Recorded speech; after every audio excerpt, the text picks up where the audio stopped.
Bueno, señores, vamos a terminar hoy el tema del negocio jurídico.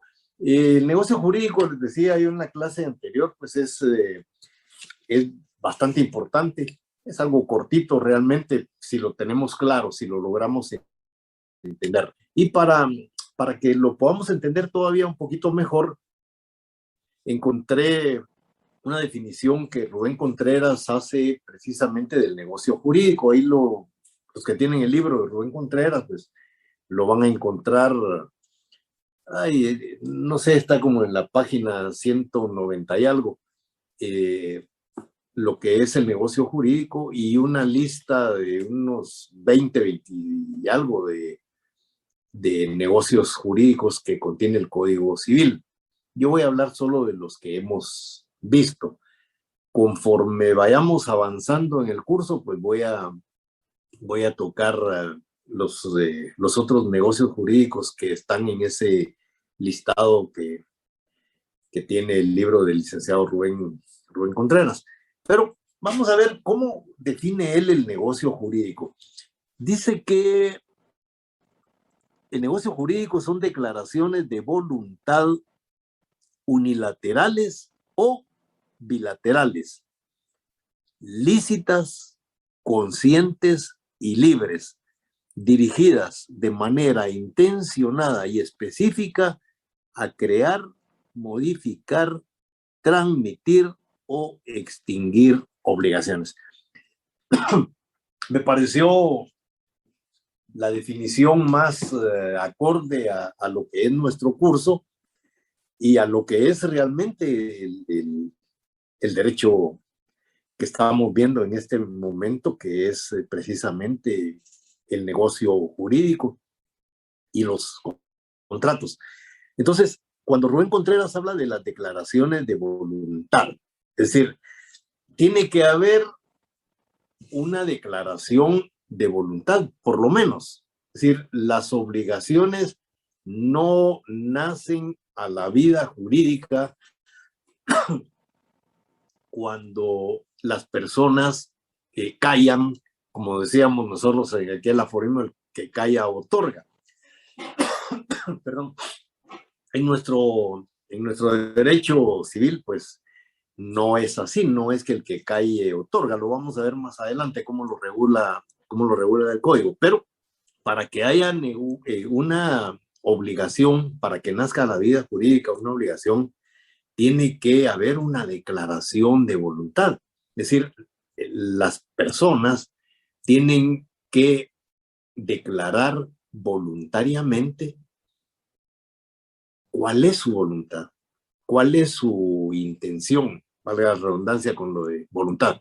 Eh, por eso Rubén Contreras dice que esa declaración de voluntad tiene que ser, en principio, una declaración de voluntad lícita. Es decir, los negocios giran alrededor de la licitud, no alrededor de cuestiones ilícitas. Hay negocios ilícitos, desde luego, pero nosotros estamos hablando del derecho y en el mundo del derecho no cabe la ilicitud. En el mundo del derecho, esas declaraciones de voluntad tienen que ser lícitas, tienen que ser conscientes. Y la persona tiene que saber qué es exactamente lo que está haciendo, cuáles son los alcances de esa declaración. Deben ser libres, no puede haber coacciones de ninguna naturaleza. Más adelante vamos a entrar a hablar sobre los vicios del consentimiento y ahí vamos a ver cómo el consentimiento tiene que ser libre, tiene que ser expresado de una manera tal que no exista la posibilidad de coacción. Es decir, la persona tiene que estar en la libertad plena de lo que está haciendo, de lo que está diciendo, de la expresión de su voluntad. Además, dirigida, dice, de una manera intencionada y específica. ¿Hacia qué? Ahí vamos a hablar sobre la causa. Más adelante vamos a ver dentro de uno de los elementos la causa y vamos a entender por qué Rubén Contreras dice que esa declaración unilateral o bilateral de voluntad debe ser dirigida de una manera libre, consciente, lícita, pero con una finalidad. Es decir, debe tener un propósito. No es así nada más. ¿Y cuál es el propósito? Bueno, dice él, crear. ¿Crear qué? Obligaciones, derechos, instituciones, una declaración de voluntad unilateral o bilateral va a crear dentro del mundo jurídico derechos y obligaciones. Y esos derechos y obligaciones van a generar instituciones jurídicas, pero también modificar las ya existentes o darle fin a esos derechos y a esas obligaciones. Por eso él menciona que se extinguen las obligaciones. Y olvidaba señalar la transmisión. Vamos a ver en este curso cómo los derechos y las obligaciones se pueden transmitir a terceros. Entonces, esa definición de Rubén Contreras pues se ajusta como anillo al dedo a todo lo que es el curso, y por esa razón es que tomé esa y no otras. Hay unas definiciones muy interesantes, Rojina Villegas las tiene, Vladimir Aguilar no le encontré ninguna definición, solamente analiza las instituciones, y hay otros tratadistas que definen, don Federico Puig Peña, pero la más acertada para nuestro curso pues es precisamente la del licenciado Rubén Contreras. Cuando estamos hablando del negocio jurídico, nuestro código hace un esbozo así muy a la carrera, diría yo, toca el tema del negocio jurídico, algo que no hacen otros códigos. Y vemos cómo en el artículo 1251 encontramos la definición legal de lo que es el negocio jurídico, ya de una manera así muy general, pero el artículo 1251 establece que el negocio jurídico requiere para su validez capacidad legal del sujeto que declara su voluntad, consentimiento que no adolezca de vicio y objeto lícito. Y eso es precisamente lo que nos dice Rubén Contreras en su definición. Dice que para que haya un negocio jurídico, ¿qué tiene que haber? Primero dice que tiene que haber una voluntad consciente. Para que exista una voluntad consciente, estamos hablando de personas que tienen capacidad. Es decir, una persona que no tiene capacidad civil, pues el Código Civil incluso lo reputa como incapaz. Es decir, una persona menor de edad o que se encuentre en estado de interdicción, aún no declarado el estado de interdicción, con el solo hecho de ver a una persona que mentalmente no es normal. Nosotros entendemos entonces que cualquier voluntad en sus declaraciones es inconsciente. Es decir, no tienen conciencia de lo que están declarando, de lo que están haciendo. Por eso es que el artículo 1251 señala que uno de los elementos fundamentales que no puede faltar en ningún negocio jurídico, sea este unilateral o bilateral, es precisamente la capacidad. Luego dice que el consentimiento no debe adolecer de ningún vicio. Es lo que dice Rubén Contreras cuando habla que ese consentimiento debe ser libre, esa declaración de voluntad debe ser libre. Es decir, no puede haber ningún tipo de vicio en esa declaración. Es una declaración que debe ser limpia, pura. Una declaración que no tiene ningún vicio, que no está siendo violentada esa declaración de ninguna manera. Y por último, vemos el objeto lícito. Y aquí es donde Rubén Contreras habla de la licitud. Dice que las declaraciones de voluntad tienen que ser lícitas. El objeto sobre el cual o alrededor del cual gira la obligación y el derecho tiene que ser lícito. No podemos hablar nosotros dentro del mundo del derecho de objetos ilícitos. Los objetos ilícitos o las declaraciones de voluntad sobre objetos ilícitos, pues adolecen de nulidad absoluta, que está regulada precisamente en el artículo 1301. Dice que los actos son nulos cuando son contrarios a la ley, al orden público, las buenas costumbres, dice el código, y cuando no tienen requisitos esenciales de validez. ¿Cuáles son los requisitos esenciales de validez? Bueno, los fundamentales son estos que están en el artículo 1251. Capacidad, consentimiento, objeto lícito. Y hay otro que no lo menciona el artículo 1251, pero sí lo menciona Rubén Contreras, que es precisamente lo que él llama dirigida de manera intencionada y específica. La causa.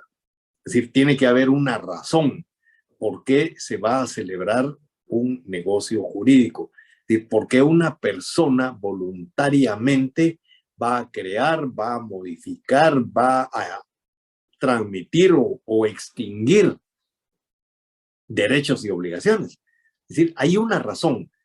Sin esa razón, pues el negocio jurídico no tiene ninguna validez. Es decir, tiene que haber siempre una causa. Y entonces, en el artículo 1251, pues lo que nos hace falta es la causa. Pero ahí está. Es decir, no puede haber un negocio sin causa. Más adelante lo vamos a ver. Aunque ya en el curso pasado, se recuerdan, vimos el enriquecimiento sin causa. Es decir, el enriquecimiento tiene que tener una causa. Y todos los negocios que el hombre realiza deben de tener una causa, una razón, el por qué está celebrando ese negocio, el por qué se está convirtiendo en deudor, el por qué está convirtiéndose en acreedor de un derecho. Entonces, siempre tiene que haber una causa. Entonces, yo recapitulo diciendo que para que un negocio jurídico sea válido, tiene que tener capacidad, consentimiento, objeto y causa. Pero eso lo vamos a analizar en las próximas clases. El artículo 1252 dice que la manifestación de voluntad puede ser expresa o tácita y resultar también de la presunción de la ley en los casos en que ésta lo disponga expresamente. Sin embargo, el artículo 1253 dice que el silencio no se considera como manifestación tácita de voluntad, sino en los casos en que existe para la parte a quien afecta la obligación de explicarse. Es decir, cuando estamos hablando de una declaración de voluntad expresa, cuando nosotros lo estamos diciendo, pero hay algunas manifestaciones de voluntad que son tácitas, que no se expresan. Y yo señalaba como ejemplo el semestre pasado, algunas de esas ofertas al público en las que las personas no dicen nada, pero los actos que realizan nos llevan a creer que está realizando un negocio jurídico o proponiendo la realización de uno. Y yo les mencionaba a ustedes cosas tan sencillas como cuando entregamos la tarjeta profesional, ¿verdad? Le damos a una persona una tarjeta de donde dice que somos abogados y notarios, y con eso ya estamos invitándolos a contratar con nosotros. Estamos haciendo una oferta. Mire, yo soy abogado y notario, cualquier problema que usted tenga, puede consultar conmigo. Aquí está mi dirección, mi teléfono, mi correo electrónico. Eso no lo decimos, solo entregamos la tarjeta, y muchas veces ni siquiera entregamos tarjeta. Cuando ponemos en la puerta de nuestra oficina la placa esa que dice que ahí hay un abogado y notario, pues lo que estamos haciendo es eso, invitando a la gente a celebrar un negocio jurídico. Nosotros estamos haciendo un ofrecimiento, estamos proponiendo un negocio. Por eso es que el artículo 1253 hace la diferencia entre el silencio y la oferta que se hace tácitamente. Esa es la declaración de voluntad tácita. Ahí vemos que son dos cosas totalmente diferentes. En el silencio no hay declaración de voluntad, ni expresa ni tácita. Sencillamente las personas se quedan calladas, hay un mutis total. Entonces, eso no es una declaración de voluntad. Por eso es que el artículo 1253 dice que el silencio no se considera como manifestación tácita de voluntad. Sencillamente hay una ausencia de declaración de voluntad en el silencio. El artículo 1254 dice que toda persona es legalmente capaz para hacer declaración de voluntad en un negocio jurídico, salvo aquellas a quienes la ley declare específicamente incapaces. Artículos 8, 9, por ahí, ¿verdad?, del Código Civil, que nos habla sobre las incapacidades de las personas que la ley reputa como incapaces. No pueden hacer declaraciones ni unilaterales ni bilaterales de voluntad. En pocas palabras, no puede realizar negocios válidamente. El artículo 1255 dice que la incapacidad relativa de una de las partes no puede ser invocada por la otra en su propio beneficio, si oportunamente la hubiere conocido. Cuando veamos los vicios del consentimiento, vamos a tocar este tema. En los vicios del consentimiento vamos a ver que hay personas que son incapaces, absolutas unas, relativas otras. Y entonces vamos a ver cómo la ley resuelve el problema cuando una de las partes comete o incurre en un vicio de consentimiento. Y entonces vamos a ver que en muchos casos eso puede provocar la anulabilidad de un negocio, es decir, que el negocio se puede declarar nulo. Pero dice este artículo que si hay una persona incapaz y una persona capaz realizando un negocio, si la persona capaz tenía conocimiento de la incapacidad del otro o del vicio del otro, cometido por el otro, y aún así continúa con el negocio, posteriormente no puede argumentar ese vicio de consentimiento para pedir que se declare la nulidad de un negocio jurídico. Entonces, el artículo es bien claro, dice la incapacidad relativa de una de las partes no puede ser invocada por la otra en su propio beneficio, si oportunamente la hubiere conocido. Y por último, tal vez la más importante de las normas que acabo de citar, es en el artículo 1256, donde se encuentra plasmado lo que es la autonomía de la voluntad de las partes. Ese sí me lo anotan en su código, por favor. El artículo 1256 establece que cuando la ley no declare una forma específica para un negocio jurídico, los interesados pueden usar la que juzguen conveniente. Es decir, si la ley no declara una forma específica, pueden utilizar la que juzguen conveniente, pero tampoco es tan así, ¿verdad? Porque tiene sus limitaciones la autonomía de la voluntad. Aquí lo que habría que agregar es siempre y cuando no incurra en los presupuestos del artículo 1301, que sea contrario a la ley, al orden público y que no tenga los elementos comunes esenciales para la celebración del negocio jurídico. Entonces, fuera de eso, las partes pueden celebrar el negocio como lo deseen. Y la declaración, en este caso, ya sea unilateral o bilateral, dependerá de la persona que declara la voluntad, cuando es una declaración unilateral, o en el tema de las declaraciones bilaterales, cuando dos o más partes deciden realizar ese negocio. Entonces, la autonomía de la voluntad nos va a permitir siempre poder realizar los negocios de la manera en la que nosotros querramos. Y entonces, analizando ya en su totalidad la definición del licenciado Rubén Contreras, pues, vemos que se ajusta perfectamente a, no solo a esos artículos que cité, sino además a todo lo que nosotros ya conocemos de nuestro curso previo de obligaciones, y podemos entender perfectamente, creo yo, ya lo que es el negocio jurídico. Entonces, el negocio jurídico, recapitulando, dice Rubén Contreras, es una declaración de voluntad unilateral o bilateral, ilícita, consciente y libre, dirigida de manera intencionada y específica a crear, modificar, transmitir o extinguir obligaciones. Esa es la definición genérica de lo que es el negocio jurídico. Y hago énfasis en que él habla de una o más declaraciones de voluntad. ¿Y por qué hago énfasis en esto? Cuando veamos ya las obligaciones bilaterales, perdón, los negocios jurídicos bilaterales, o sea, los contratos, ahí vamos a encontrar en la definición de don Federico Puig Peña, que es la que a mí me parece la más acertada para nuestro curso. Hay otras, ¿verdad? Es decir, todos los que se han dedicado a escribir sobre contratos, pues tienen sus definiciones, todas muy bonitas. Pero a mí me interesa mucho la de don Federico Puig Peña.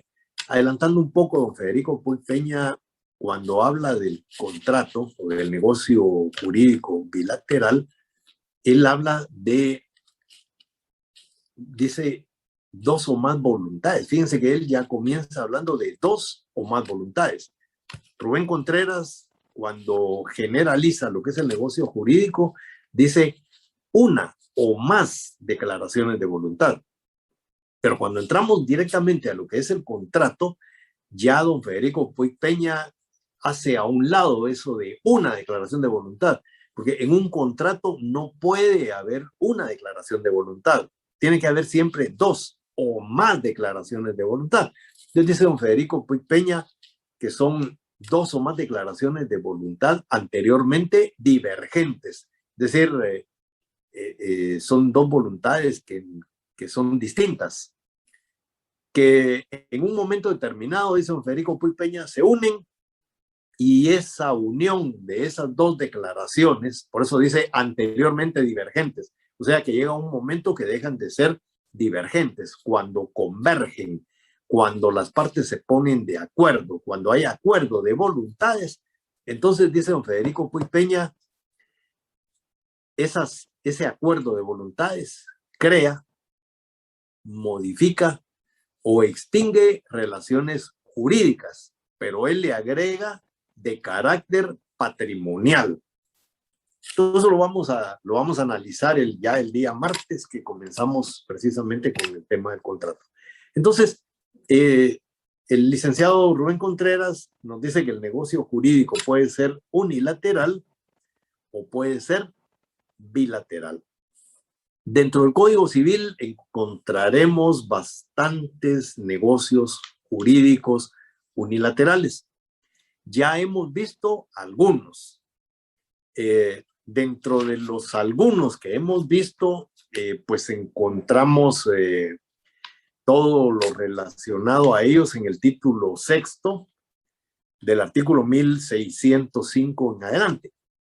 Ahí vamos a encontrar en el artículo 1605 al 1615, vamos a encontrar un negocio jurídico que el código le llama gestión de negocios. Y de hecho el título se llama obligaciones provenientes de hechos lícitos sin convenio. Los hechos lícitos sin convenio o cuasi contratos, como le llamaban los antiguos tratadistas, son ni más ni menos que negocios jurídicos unilaterales. ¿Por qué unilaterales? Bueno, lo dijimos ya en su momento, porque aquí la voluntad de una sola persona lo convierte a él en deudor o en acreedor. En el caso de la gestión de negocios, lo convierte en acreedor. Pero hay otras instituciones como las que encontramos en las declaraciones unilaterales de voluntad, la oferta al público. en la oferta al público, la persona que declara su voluntad se convierte en deudora. ¿De quién? De otra o de otras. Es decir, de persona determinada o de cualquiera. Lo veíamos, por ejemplo, en las ofertas esas que hacen los comercios, los supermercados estos de consumo, ¿se recuerdan? Hablábamos ahí de que ellos ofertaban algunos productos con determinadas características y por cierto tiempo, tiene que haber un plazo. Y entonces se convertían ellos en deudores. ¿Deudores de quién? De cualquiera que realice el negocio jurídico con ellos. Luego tenemos la promesa de recompensa. La persona que ofrece algo en recompensa se convierte en deudora. Entonces, vemos ahí cómo existen precisamente esos negocios jurídicos. Los que tienen el libro de Rubén Contreras, en el capítulo 3 de la página 191 en adelante, dice que constituyen negocios jurídicos unilaterales entre ellos los siguientes: la promesa de recompensa, los títulos al portador, la gestión de negocios, la identificación de persona, el cambio de nombre, el reconocimiento de hijo, desmembración para sí mismo, unificación de inmuebles del mismo propietario. Eso lo vieron ya ustedes en el Derecho Civil 2. Constitución de servidumbres, también lo vieron en Derecho Civil 2. Vamos a ver en este curso el mandato, y entonces en el mandato vamos a encontrar negocios jurídicos unilaterales o bilaterales en la revocación de mandato, en la renuncia de mandato, la revocación de donación, la revocación de comodato, la revocación de depósito. Estas revocaciones son unilaterales. Las personas que han otorgado esos contratos pueden revocarlo, pero eso lo explicaremos en su momento. Por eso es que no les daba yo a ustedes esta lista que la encuentran en este libro. Los que no tengan este libro, y pues valdría la pena si le pueden sacar fotocopia a las páginas 191 a la página 193, diría yo. Bueno, lo que pasa es que aquí quiero hacer énfasis en algo. Si ustedes tienen a la mano el libro de Rubén Contreras, se van a dar cuenta que todo lo que él tiene ahí como negocio jurídico, nosotros ya lo vimos. Es decir, ¿por qué? Porque tenemos un programa obsoleto y nosotros seguimos ese programa, debemos seguirlo de esa forma. Sin embargo, Rubén Contreras sigue el programa que tiene la Universidad Rafael Landívar, la Facultad de Derecho de la Universidad Rafael Landívar. Cuando Rubén Contreras fue profesor de la Facultad de Derecho, pues él seguía, al igual que yo, el programa tal y cual estaba. Pero en alguna ocasión platicábamos con él sobre la necesidad de modificarlo, y precisamente por el tema del negocio jurídico. Con él llegábamos a la conclusión que el pensum mismo, no solo el programa, tenía que ser modificado. Y nosotros hablábamos de agregarle unos derechos civiles más al pensum. Pretendíamos que el negocio jurídico estuviera separado del contrato para que pudiéramos tener un semestre completito sobre el negocio jurídico. Lamentablemente eso no se pudo. Tenemos cursos como derechos de pueblos indígenas, por ejemplo, que absorben todo un semestre. Algo que se podría ver en un mes, pienso yo. El acuerdo 169 de la OTI no creo yo que merezca tantos meses de estudio.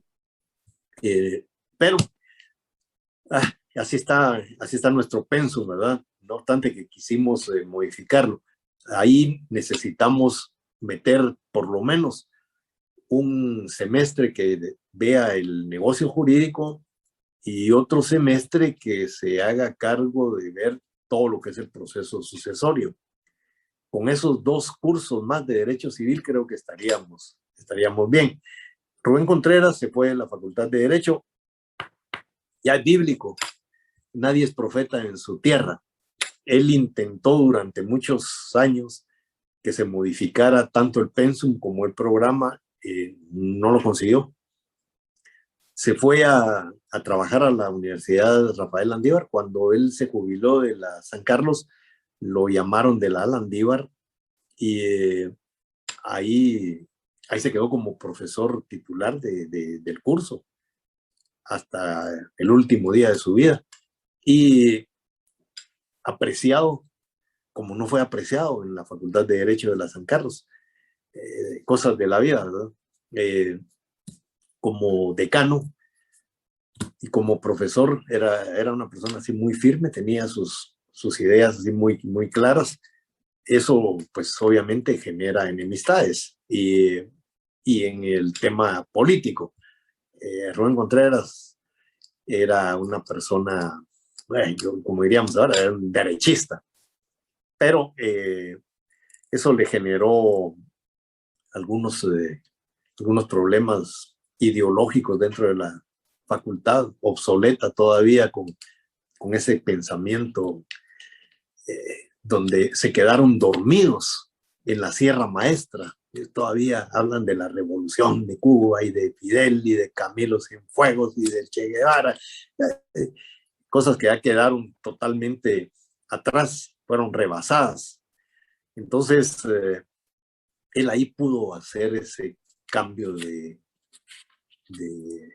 pensum y de programa. Entonces, por eso es que el libro de él sigue el orden del programa de la Universidad Rafael Landívar, que les digo, es lo más acertado que hay.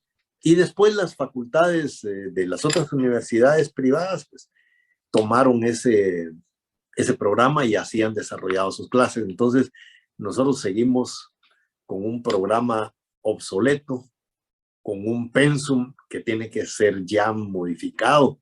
Ya no podemos estar pensando en la revolución cubana. Eso no tiene sentido.